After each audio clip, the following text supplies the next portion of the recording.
Thank you very much. Thank you for that presentation. So I will pose you a sort of discussion question, but it is interesting.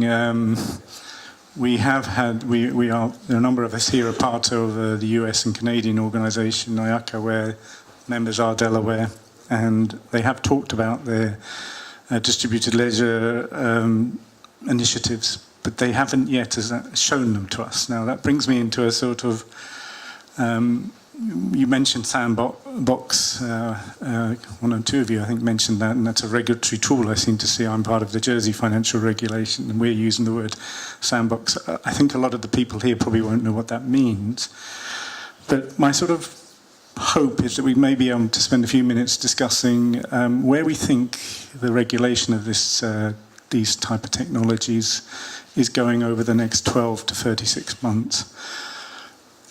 Having in mind the size of the industry that's probably going to explode or is exploding, I'm certainly dealing with clients in Jersey where they're saying people in the mainstream haven't yet understood that this is probably going to take over. And so that is at the size. We're also getting, and a number of people have said to me today about, isn't this all about replacing digitally crowdfunding, and shouldn't it be simple? So regulation shouldn't really be there. So I sort of pose that to you as maybe we can contrast well, we do need regulation. People want regulation because they need to protect the actual investor, but then ease of doing business with the contrast. And maybe one of you would tell people what sandboxing means, things like that. Who would like to start? I'm sort of looking at you, Sean, because you seem to be the expert on regulation and everything, but if anybody else thinks, give Sean a chance to think, then kick in. Sean. Give everybody else a chance to think. I think you posed a number of questions there. The point you were making about Delaware, I think, is a particularly important one to understand, and I alluded to it in my presentation. This is new technology, it's new stuff. At one level, it's remarkably simple. Is not at a technological level, it's not actually new at all. The term blockchain goes back to a patent that IBM filed back in the 1970s. If you look at the original Bitcoin white paper published about about 10 years in November, it's a relatively short white paper. It's only, I think, about 9 pages long, which is quite short for something that's so profound and threatens to disrupt many existing businesses and processes. And yet somehow, if you look at the references in that white paper, you'll see references to the pieces of computer science going back to the 90s, 80s, 90s, and the noughties.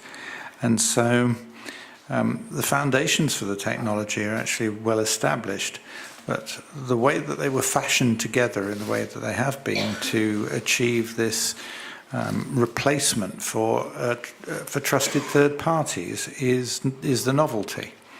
Now, let's just think about that term for a minute, trusted third parties. Most of you are registrars of some form or another, corporate registries, I should say.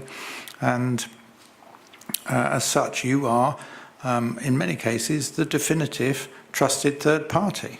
You maintain the record that says whether a legal fiction that is, say, a company exists or not, and whether it therefore has the benefit of limited liability separate from its owners.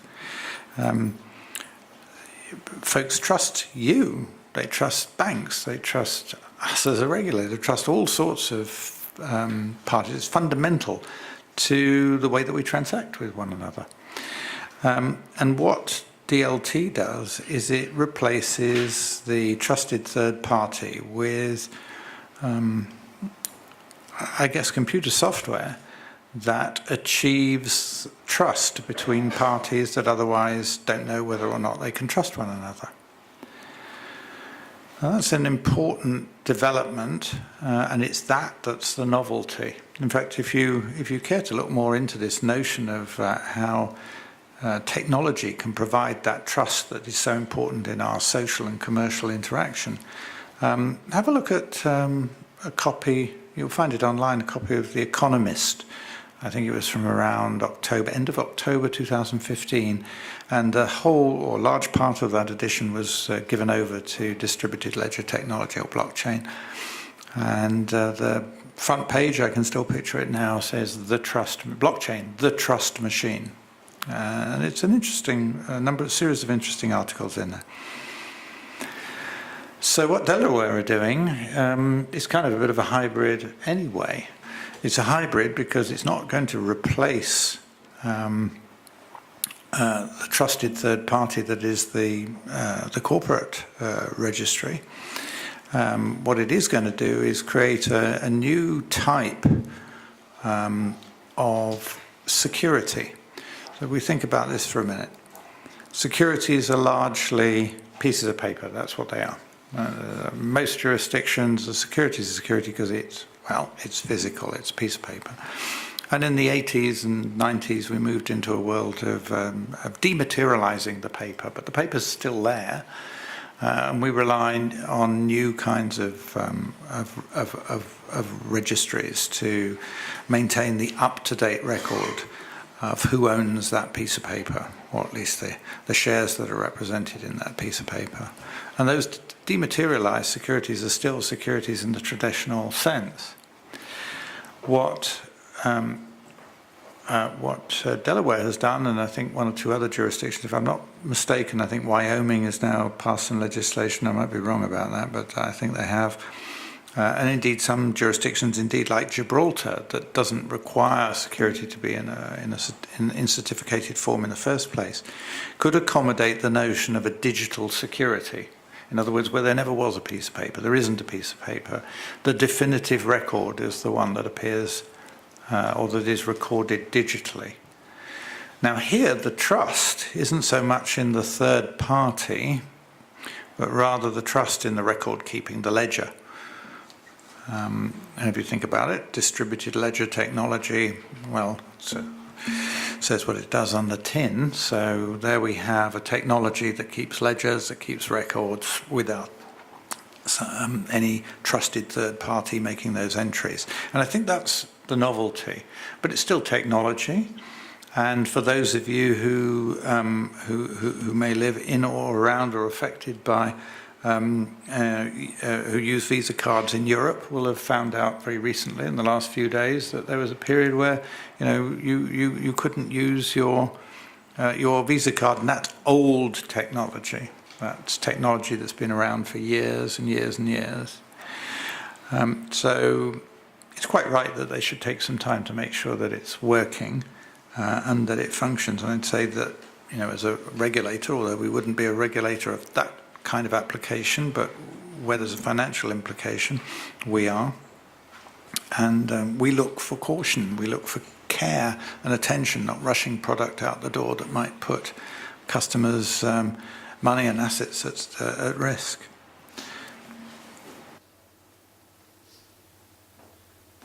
I think, and just one point to raise on the Delaware question. I think Sean and I were having this discussion briefly just before we kicked things off. But I think it's actually very, very easy to actually enact legislation.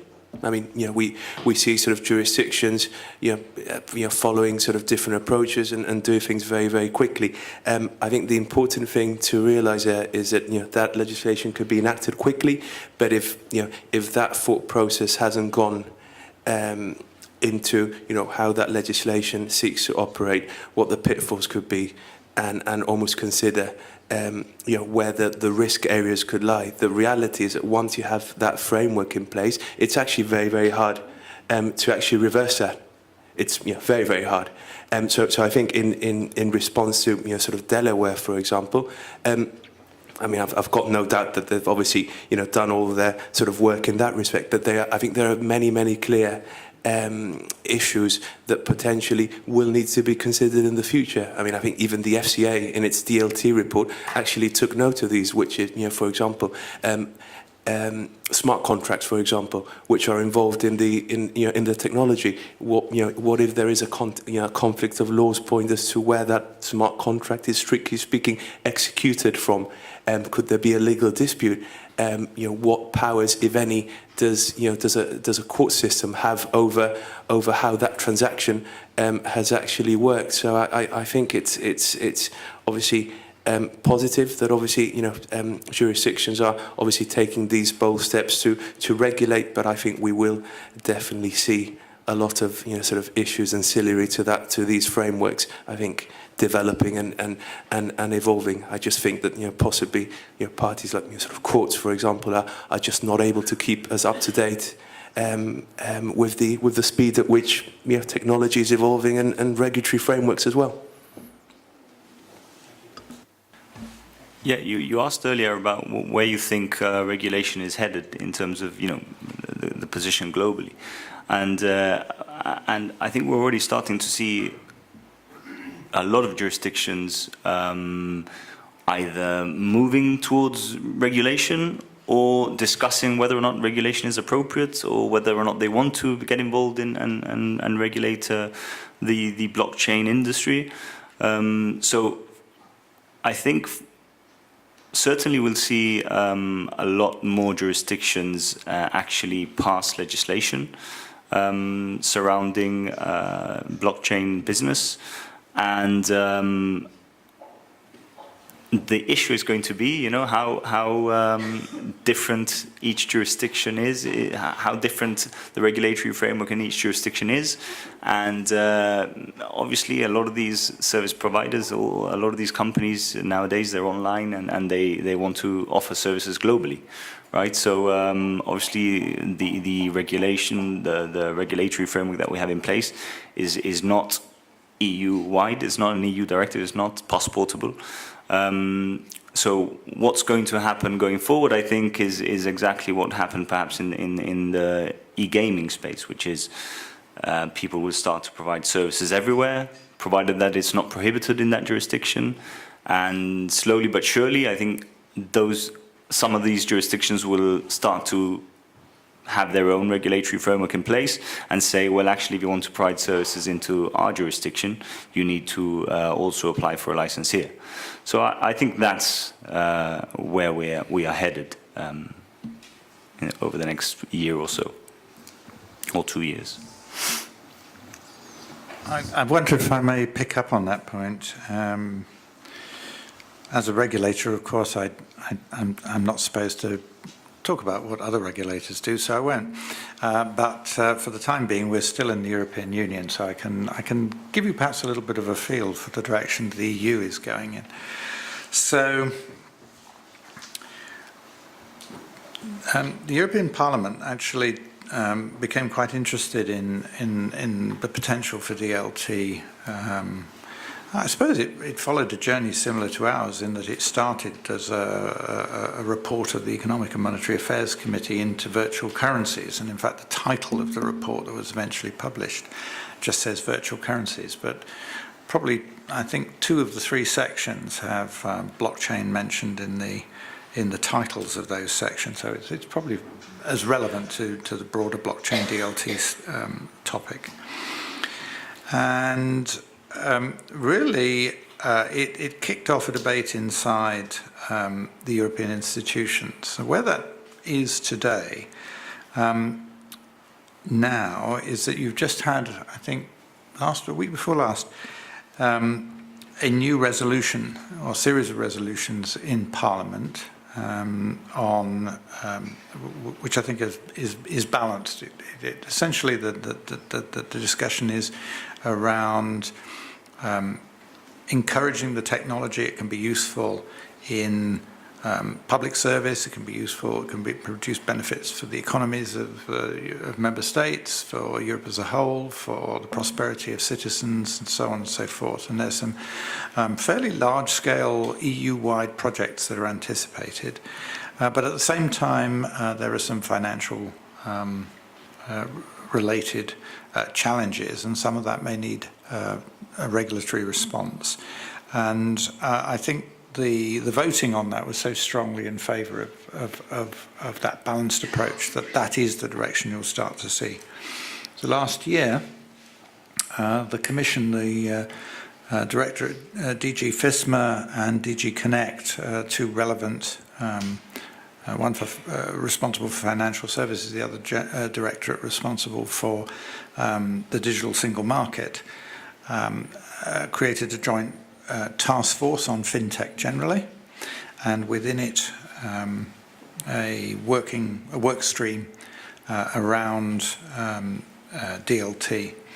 And they're certainly starting to map out some Europe-wide legislation around particularly financial services. It's still some way off, but that work has started, and I think that's the that's the signal that I think I want to get across. However, that work doesn't include things to do with securities, which are under the jurisdiction of ESMA, the European Securities and Markets Authority. And so ESMA has its own working group looking at tokens. And I don't get the sense that there's a feeling that there's something to do just yet.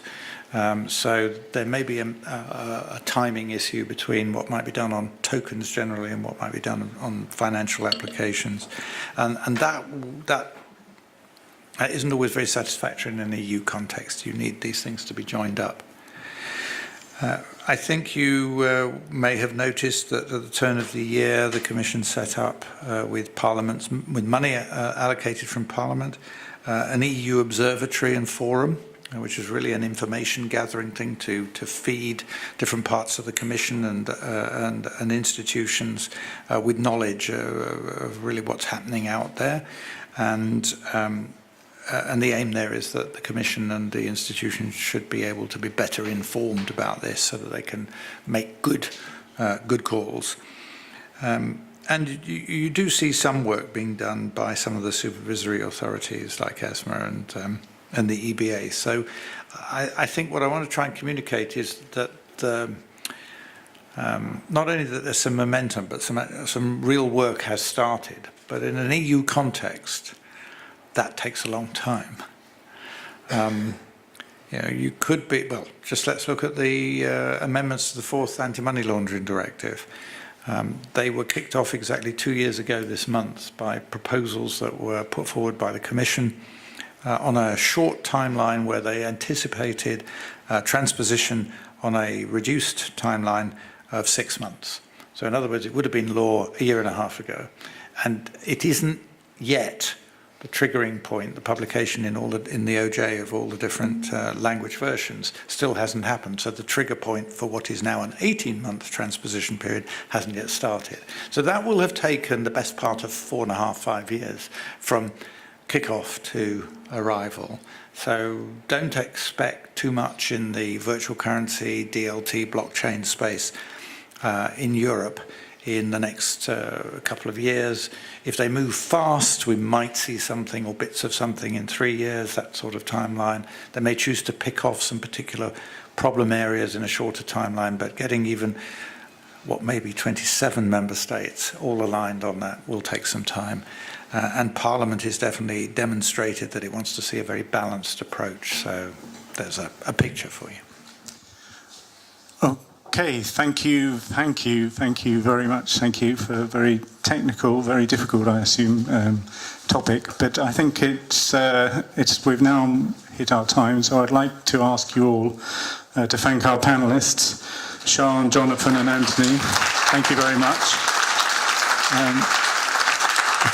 If you'd like to pass down here, we obviously have our speaker's guest. Thank you very much. That's very technical, very clear. Thank you. Please, it's now time for coffee. We're due back here at 4:10. It is a very long session this afternoon, so if you need to stretch your arms and stretch your legs and walk up and down outside, please do, because it's getting on for almost 2-hour session afterwards and five speakers. So please, and could we be back here sharp at 4:10? Thank you.